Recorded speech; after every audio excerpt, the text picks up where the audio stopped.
Now let's first look at what can you actually block using content type. So there's different high-risk URL categories that you can actually block. There's a security type of URL categories too. There's high-risk file types. Using file type control, you can block high-risk file types.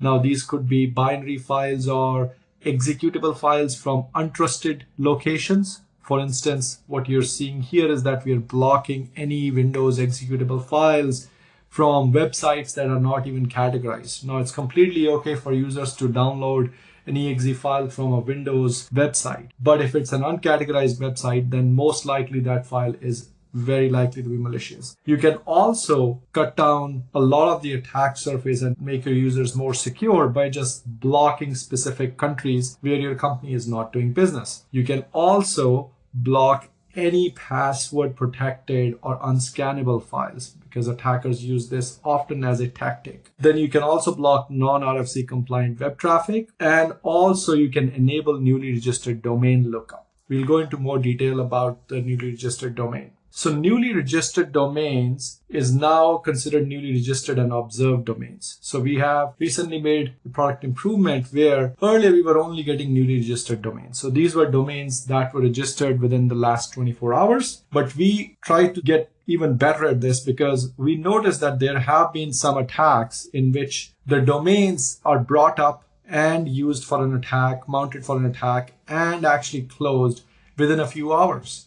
So 24 hours is not short enough for us to capture those kind of domains, which is why we now have a feed in addition to registered domains, which is called newly observed domains, which we actually acquire from Farsight. Farsight has the world's most advanced DNS sensor network across everywhere. So they are able to actually immediately find as soon as a domain sees DNS activity and send this to us. So within 3 minutes of a domain coming online on the World Wide Web, on the internet, and one of the Farsight sensors seeing this DNS request, we are able to learn these domains. So this same category is now called newly registered and observed domains, which you can select within URL filtering and then make a decision. Either you want to block it, or you can even put an isolate action on it and actually isolate traffic to such websites using cloud browser isolation. The domains in this feed are categorized after 30 days. So whatever you see in this feed will very likely be categorized as miscellaneous, which is our category for something which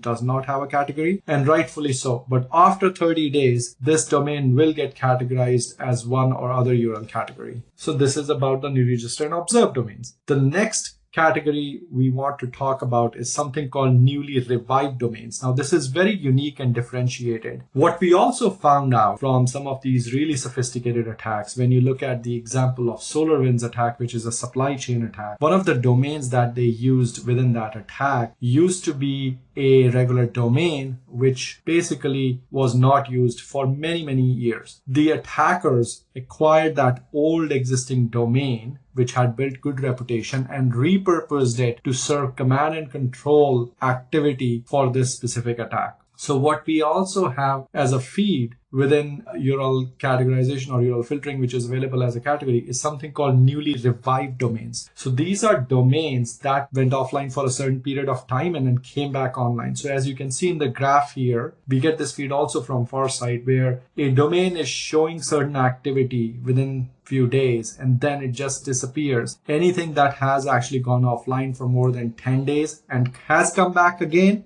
is captured as a newly revived domain. Now, completely blocking newly revived domains may not be a very good strategy because you may end up blocking a little more than you would want to, but turning on all kind of security inspection on newly revived domains, turning on advanced cloud sandbox policies on these domains, or enabling browser isolation for these domains can actually be a very sound tactic to block a lot of these attacks at volume. So these two feeds, to summarize, the newly registered and observed domains and the newly revived domains, are very simple yet very effective methods of blocking all kinds of phishing sites and other sites that serve command and control in a very scalable way. The next thing, talking about command and control phishing, are some of the controls we provide within advanced threat protection. Now, a lot of these controls are provided as knobs, but each control means something. So on the left, what you see here is something we call botnet protection. Now, botnet protection is essentially command and control. Any infrastructure that an adversary sets up to serve command and control is called a botnet. So you can block command and control servers, and you can block command and control traffic. So the command and control server, it blocks connections to known command and control servers. Anytime an adversarial infrastructure is discovered, information is shared across different cybersecurity companies. And that is how we also know that this is a command and control server. A lot of this actually is being discovered by our threat labs, where they are constantly analyzing a lot of different malwares and how they're communicating.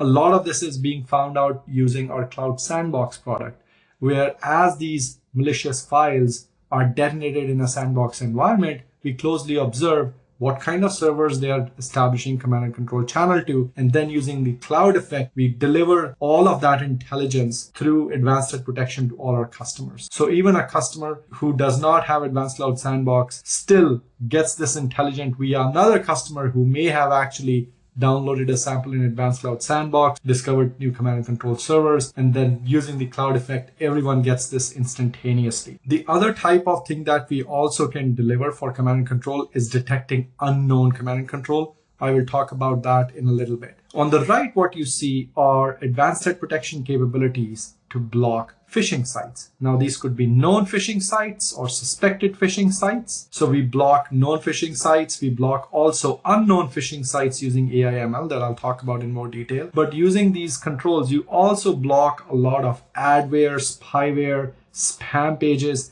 and also websites that run crypto mining activity. A specific site sometimes can actually hijack your browser and use the resources to do crypto mining without you even being aware of it. So we can also block those kind of sites that run crypto mining. So this was about command and control and phishing using advanced threat protection, how you block those two very common tactics in attacks. The next thing I want to talk about is malicious active content and server-side vulnerabilities. So on the left, what you see here are controls where we can block any malicious active content. Now, these could be malicious content and sites. These could be malicious ActiveX controls, browser exploits, file format vulnerabilities. So imagine someone actually going to a website that is running an exploit kit or malicious adware, and we actually know about it. Using our content inspection, we can block a lot of these as well inline. On the right side, what you see here is cross-site scripting protection. So if you're going to a web server where the web server has vulnerabilities allowing malicious users to inject code into the site,